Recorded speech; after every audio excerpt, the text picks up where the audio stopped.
Magandang buhay mga bata! Tara, samahan ninyo akong matuto kasama si... Teacher Aika, your online teacher. Please don't forget to subscribe, like, share, and hit the notification bell for more videos. Thank you! Matatag Curriculum, Filipino, Grade 4, Quarter 2, Aralin 1. Ang ating paksa ngayong araw ay tungkol sa anekdota at kayarian ng pangalan. Ako si Teacher Aika, ang inyong online teacher. Simulan na natin. Mga kasanayan at layuning pampagkatuto. Nauunawaan ang tekstong naratibong anekdota. A. Natutukoy ang mga bahagi ng teksto, gaya ng simula, gitna at wakas. B. Naibibigay ang kahulugan sa kilos at pahayag ng tauhan. C. Natutukoy ang magkakaugnay na pangyayari. D. Naibibigay ang opinyon at reaksyon sa ikinikilos ng tauhan. E. Nababago ang katangian o pag-uugali ng mga tauhan. F. Natutukoy ang elemento sa pagkukwento. Natutukoy ang tayutay na assonance sa pagbibigay ng pahayag sa binasang o napakinggang teksto.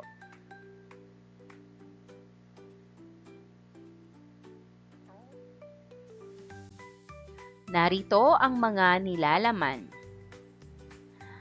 Una, akdang naratibo, anekdota. Ikalawa, kaugnay na paksa, kayarian ng pangalan.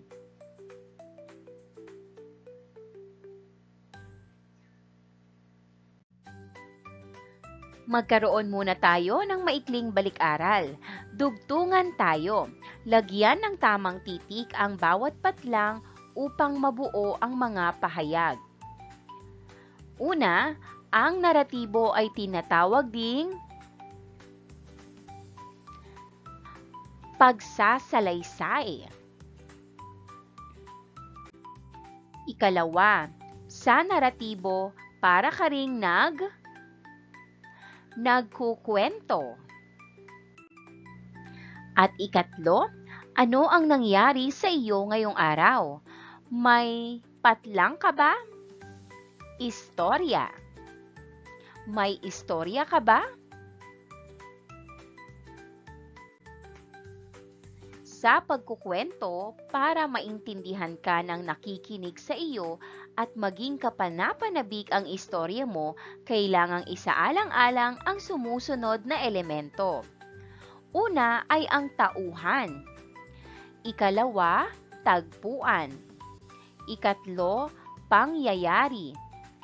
Ikaapat, wakas. At ang panglima, aral. Isa-isahin natin ito upang mas lalo nating maunawaan. Paghawan ng bokabularyo sa nilalaman ng aralin. Talasalitaan, magbigay ng mga salita na maaaring mauugnay o mag-uugnay sa sumusunod. Una ay ang tauhan. Sino ang mga karakter o mga taong gumagalaw sa kwento? Mahalaga ang malinaw na paglalarawan sa kanilang pagkatao at gampanin. Ikalawa naman ay ang tagpuan. Saan at kailan naganap ang kwento? Ang setting ay tumutulong upang mailarawan ang paligid at makapagbigay ng tamang emosyon o mood sa kwento.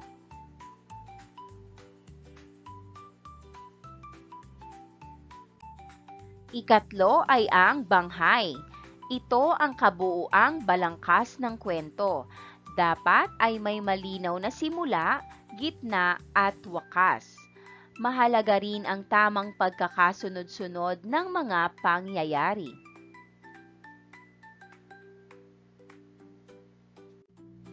Ikaapat ay suliranin o tunggalian. Ito ang nagpapakilos sa kwento. Ano ang problema o pagsubok na kinakaharap ng mga tauhan? Ang tunggalian ay siyang nagpapataas ng tensyon sa kwento.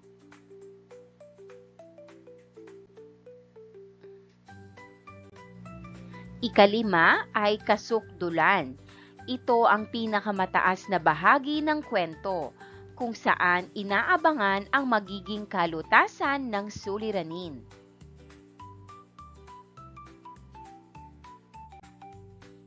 Ika-anim ay wakas o resolusyon. Paano nagtapos ang kwento? Dapat ito ay nagbibigay linaw sa mga nangyari at maaaring mag-iwan ng mensahe o aral sa tagapakinig o mambabasa.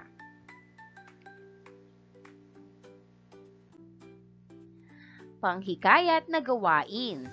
Samahang maglakbay ang mga mag-aaral sa mga paksang tatalakayin ngayong araw. Gawin ang tanong-sagot para sa interaktibong talakayan. Una, may nabasa ka na bang anekdota? Isalaysay mo nga. Ikalawa, nagustuhan mo ba o hindi ang nabasa mong anekdota? At bakit?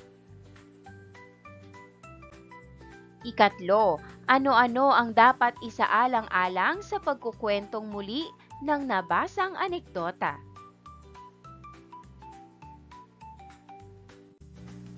Paglinang sa kahalagahan sa pagkatuto sa aralin. Ibigay ang mga mahahalagang salita kaugnay ng anekdota. Gawing gabay ang una at huling titik na nasa patlang upang matukoy ang sagot. Una, ang anekdota ay isang uri ng... Ang sagot, ang anekdota ay isang uri ng personal na kwento. Ikalawa, ang pagkukwento ay mula sa isang... Ang maaaring sagot, ang pagkukwento ay mula sa isang sariling karanasan.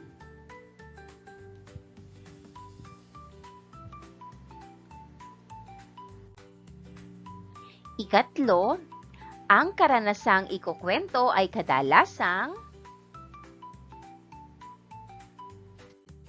Ang sagot, ang karanasang ikukwento ay kadalasang narrative.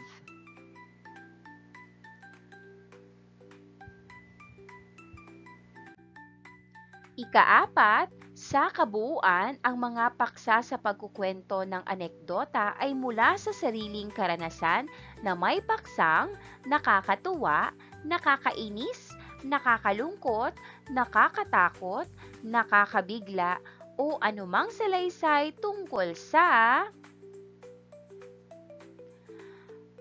Ang sagot, sa kabuuan, ang mga paksa sa pagkukwento ng anekdota ay mula sa sariling karanasan na may paksang nakakatuwa, nakakainis, nakakalungkot, nakakatakot, nakakabigla, o anumang salaysay tungkol sa damdamin.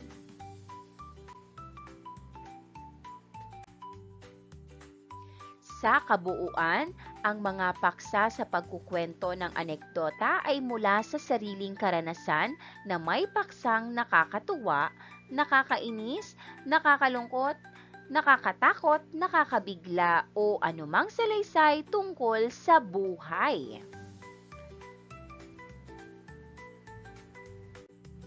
Ayusin ang mga titik na nasa kaliwang bahagi upang mabuo ang susing salita kaugnay ng anekdota.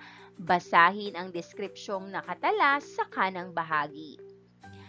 Una, ang bida sa iyong kwento ay tauhan. Ikalawa, lugar kung saan naganap ang iyong kwento. Ang sagot, tagpuan.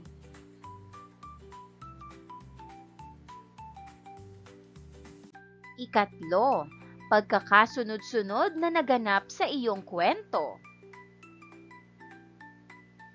Ang sagot ay pangyayari.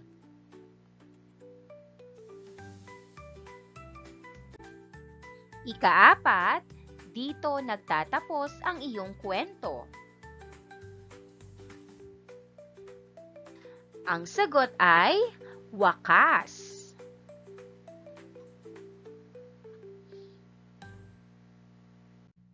Ikalima, natutuhan mo sa iyong kwento. Ang sagot ay aral.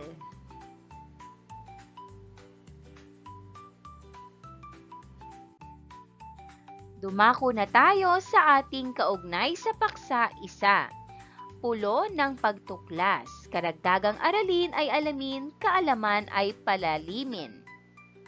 Gawing patnubay ang mga gabay na tanong upang maiugnay ang mga dating karanasan ng mag-aaral sa inaasahang matututuhan. Ano-ano ang karanasan mo na hawig sa binasang anekdota? Kapag ikaw ang magkukwento, ano ang mga dapat mong tandaan upang maintindihan ang iyong kwento?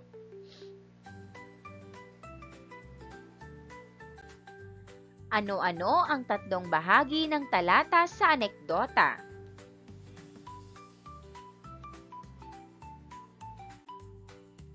Basahin natin ang isang kwento tungkol sa lakbay-aral sa aming probinsya.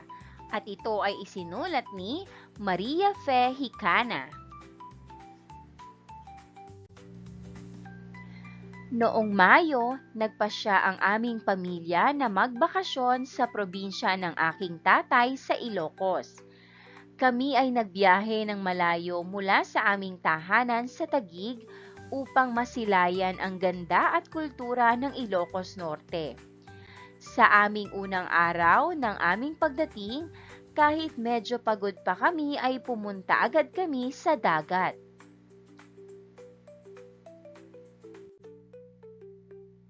Ako, ang aking mga magulang, kasama ang aking mga kapatid ay nagtungo sa dalampasigan upang maglaro sa buhangin at magtampisaw sa mababaw na tubig. Napawi ang aming pagod. Napansin namin ang mga malalaki na alon. Agad kaming sinabihang mag-ingat sa mga ito. Pagkatapos ng aming paglalakad sa dalampasigan, isang salo-salo ang inihanda sa amin. Nakalatag ang mga pagkain sa isang mahabang mesa. May mga isda at karneng nakahain. Hindi mawawala ang mga gulay na pampalakas ng katawan at prutas bilang panghimagas. Kahit ayoko ng gulay at pinilit kong kumain dahil alam kong masustansya ang mga ito. Natural ang tamis ng mga prutas kaya kumain na din ako nito. Hindi tulad ng mga panghimagas sa Maynila na kadalasan ay artipisyal ang pampatamis. Ibang-iba ito sa mga kinakain namin sa Maynila na kadalasan ay fast food. Makikitang sariwa ang mga pagkain dito sa probinsya. Nabusog ako sa masasarap na pagkaing inihain sa amin. Kinabukasan, kami ay pumunta sa Vigan, Ilocos Sur, kung saan makikita ang magagandang bahay na bato at makasaysayang kalsada. Napalibutan kami ng makukulay na bulaklak at nakakatuwang mga kalesa.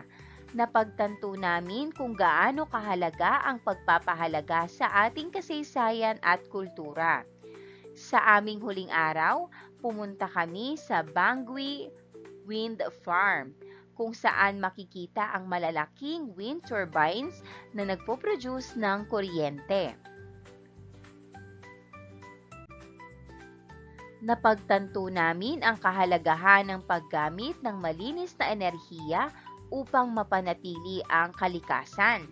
Hindi ko namalaya na nakaisang linggo na pala kami sa Ilocos. Nakauwi kami sa Taguig na puno ng mga bagong alaala at karanasan.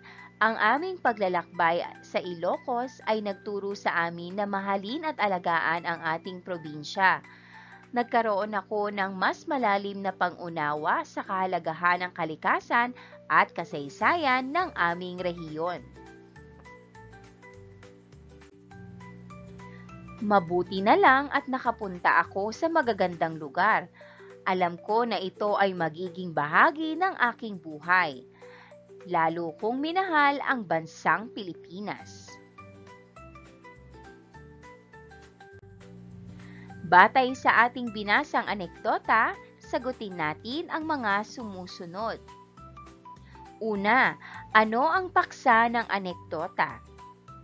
Ang sagot, ang paksa ay ang masayang bakasyon ng pamilya sa Ilocos. Ikalawa, bakit naikwento ang naging pamamasyal sa probinsya? Ang sagot, ibinahagi ang karanasan upang ipakita ang ganda ng probinsya at mga natutunan nila.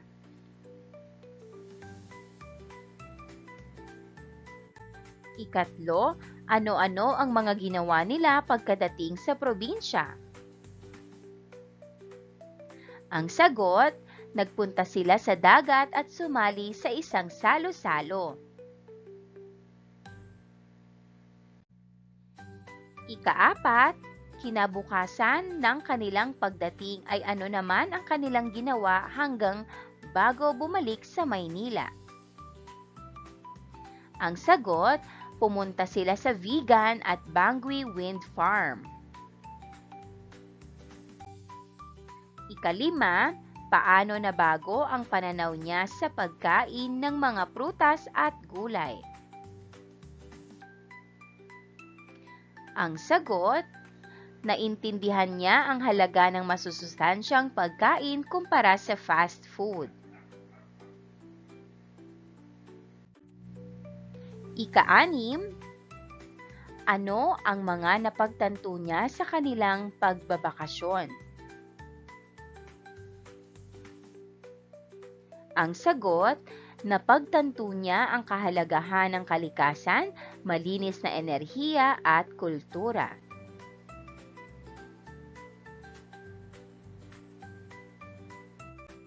Ikapito, tungkol saan ang unang bahagi ng talata? Ang sagot, tungkol ito sa kanilang unang araw sa probinsya at mga unang karanasan.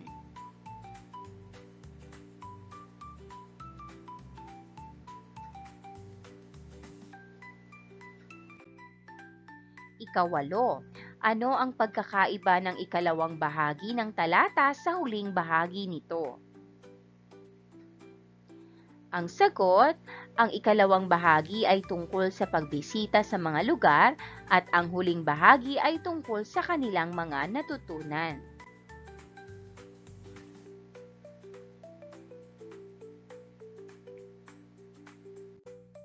Ika-siyam, nabasa mo ba sa kwento ang mga elemento ng anekdota? Isa-isahin ang mga ito. Ang sagot, oo, ito ay ang mga pangyayari, tauhan, tagpuan at aral.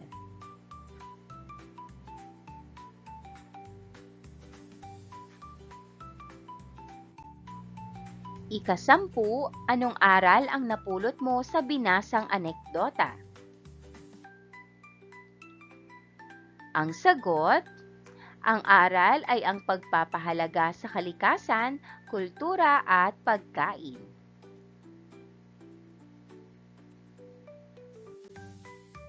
Paglalapat at pag-uugnay, 3M, magtambal, makinig, magbahagi. Humanap ng kapareha, sikaping bumuo ng anekdota batay sa mga gabay na gawain.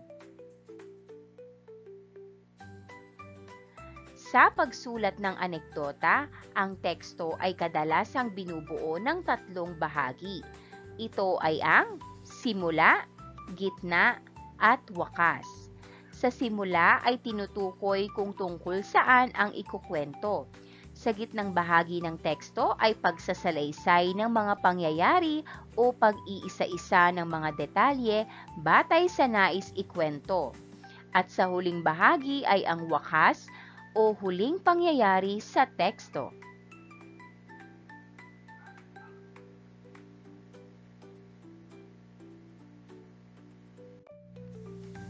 Batay sa tampok na tekstong tinalakay, gawing gabay ito sa gawain. Buuin ang talata gamit ang simulang pahayag at isalaysay ang naging bakasyon. Pamagat, simula, gitna, at wakas.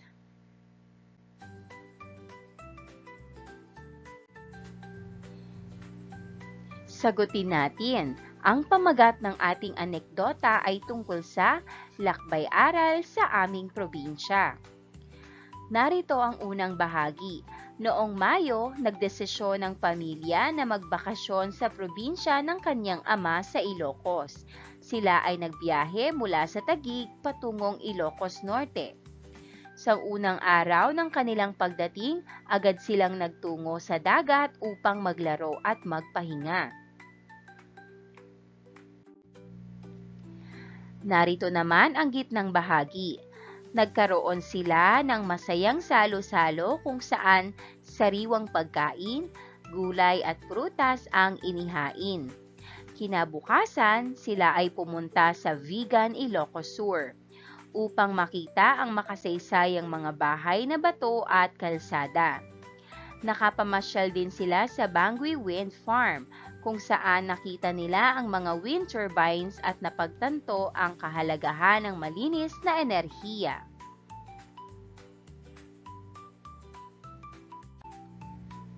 Narito naman ang wakas. Pagbalik nila sa Taguig, bitbit niya ang mga magagandang alaala at karanasan at ang malalim na pag-unawa sa kahalagahan ng kalikasan, kasaysayan at kultura ng Pilipinas. Pagbibigay kahulugan sa kilos at pahayag. Balikan nating muli ang teksto. Bigyang kahulugan ang mga pangungusap na nasa kaliwang bahagi ng talahan na yan. Narito ang kilos o pahayag. Una, napawi ang aming pagod sa sariwang hangin.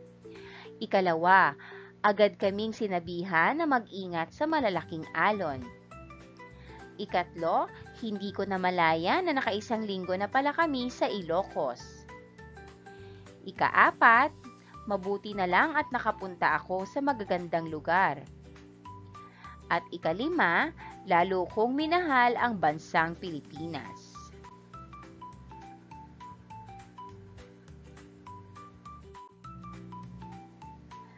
Narito naman ang maaaring kasagutan o kahulugan ng ating kilos o pahayag na binasa. Una, nawala ang kanilang pagod dahil sa preskong hangin at magagandang kapaligiran sa probinsya. Ikalawa, pinaalalahanan sila na maging maingat dahil sa panganib na dulot ng malalaking alon sa dagat. Ikatlo, dahil sa saya ng kanilang bakasyon, hindi niya napansin ang mabilis na paglipas ng oras. Ikaapat, masaya at nagpasalamat siya na nagkaroon siya ng pagkakataong bisitahin ang mga kahangahangang tanawin. Ikalima, dahil sa kanyang mga karanasan, mas tumibay ang kanyang pagmamahal at pagpapahalaga sa bansa at kultura.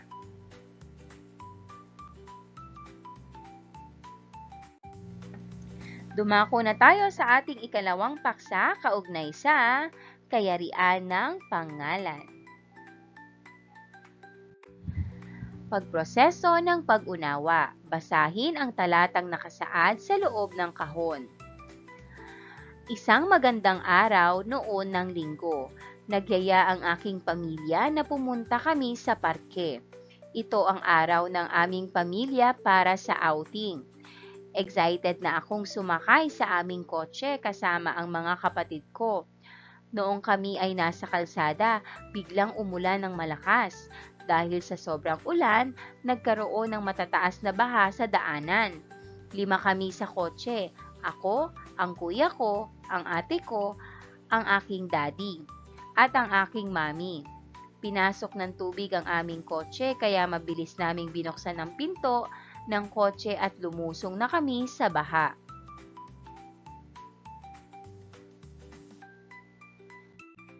Sagutin natin ang mga katanungan. Una, ano ang napansin mo sa mga salitang nakapula ang sulat? Ang sagot, ang mga salitang nakapula ang sulat ay mga pangalan ng tao o mga salitang tumutukoy sa relasyon sa pamilya tulad ng kuya, ate, daddy at mami. Ikalawa, ano kaya ang tinutukoy na araw sa pangungusap? Bakit kaya tinawag itong pangalan? Ang sagot, ang tinutukoy na araw sa pangungusap ay ang linggo. Ito ay tinawag na pangalan sapagkat ito ay isang pangalan ng tiyak na araw sa loob ng isang linggo.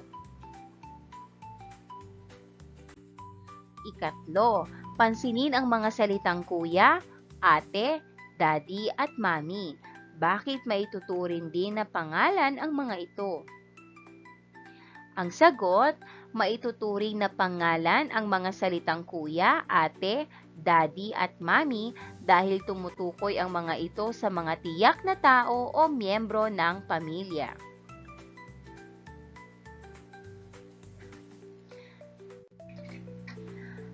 Dumako na tayo sa kayarian ng pangalan. Payak. Ito ay binubuo ng salitang ugat lamang. Halimbawa, bakasyon, araw, at baon. May lapi. Binubuo ito ng salitang ugat at panlapi. Halimbawa, magbakasyon. Arawan, magbaon. Inuulit. Ito ay nabubuo sa pamamagitan ng pag-uulit ng salita. Halimbawa, baka-bakasyon, araw-araw, baon-baon.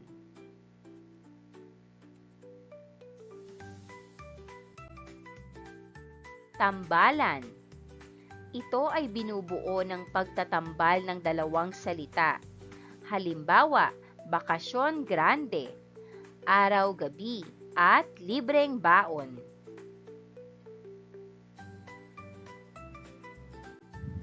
Narito ang ilan sa mga halimbawa ng kayarian ng pangalan. Payak, bahay, puno, bata, lata, at sanggol.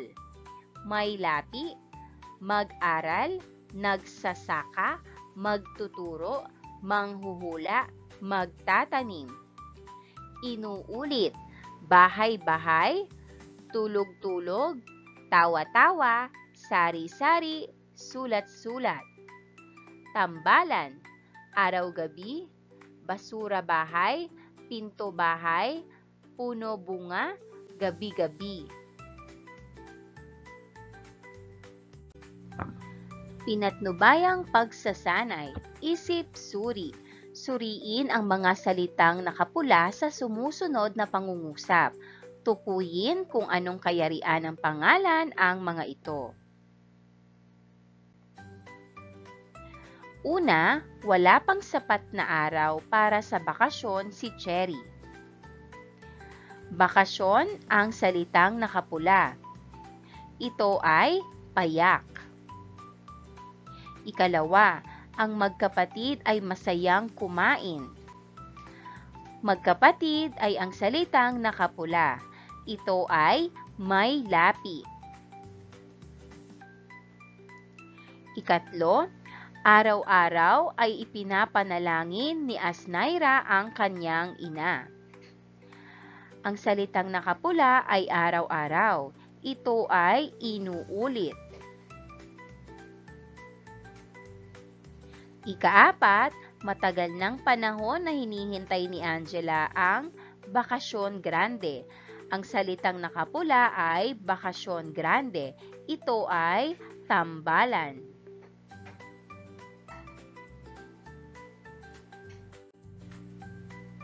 Tukuyin naman kung anong kayarian ng pangalan ang nakahilig sa bawat pangungusap.